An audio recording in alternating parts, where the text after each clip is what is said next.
امریکی ریاست new Jersey میں اسیران کربلا کی یاد میں 10واں سالانہ جلوس نکالا گیا۔ جلوس کے آغاز سے قبل آیت اللہ ڈاکٹر سخاوت حسین سندرالوی نے نماز ظہرین پڑھائی اور مجلس سے بھی خطاب کیا۔ خاور علی خاوری نے نظامت کے فرائض انجام دیے، جبکہ سید زین بخاری نے تلاوت کی سعادت حاصل کی۔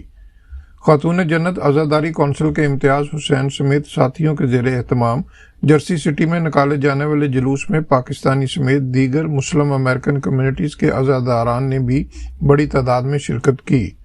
عزاداران تمام وقت عزاداری، نوحہ خوانی اور ماتم کرتے رہے، جبکہ فضا مسلسل یا حسین کے نعروں سے گونجتی رہی۔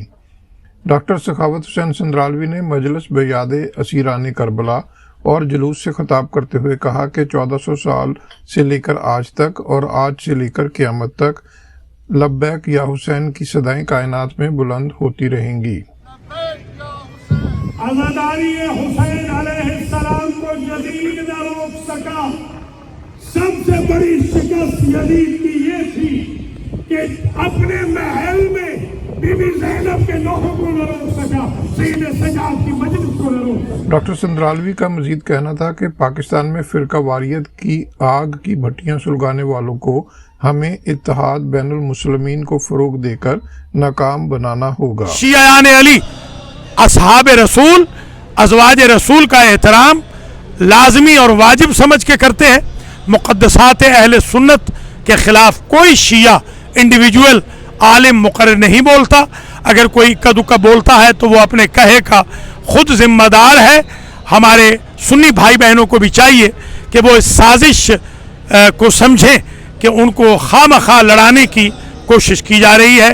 اللہ کریم امام حسین علیہ السلام، امام زین العابدین علیہ السلام، اسیران کوفہ و شام کے صدقے میں ہر مسلمان کو کرونا وائرس سے ہر دکھ تکلیف سے بچائے۔ حسب معمول جلوس کا اختتام جرسی سٹی ہال کے سامنے ہوا، جہاں مولانا سید صفی حیدر آبدی اور مولانا سید محمد حسین زیدی نے مجلس سے خطاب کیا اور واقعہ کربلا اور امام عالی مقام اور ان کے باوفا ساتھیوں کی بے مثال قربانیوں کے اہم پہلوؤں پر روشنی ڈالی۔ جرسی سٹی کے میئر سٹیو فلپ نے سٹی ہال کے سامنے جلوس کو خوش آمدید کہا اور انتظامات کا جائزہ لیا۔ خاتون جنت عزاداری کونسل کے امتیاز حسین نے جرسی سٹی کے mayor Steve Philip, city council اور سٹی پولیس سمیت انتظامیہ کا شکریہ ادا کیا۔ آخر میں خصوصی دعا کے ساتھ جلوس کا اختتام ہوا۔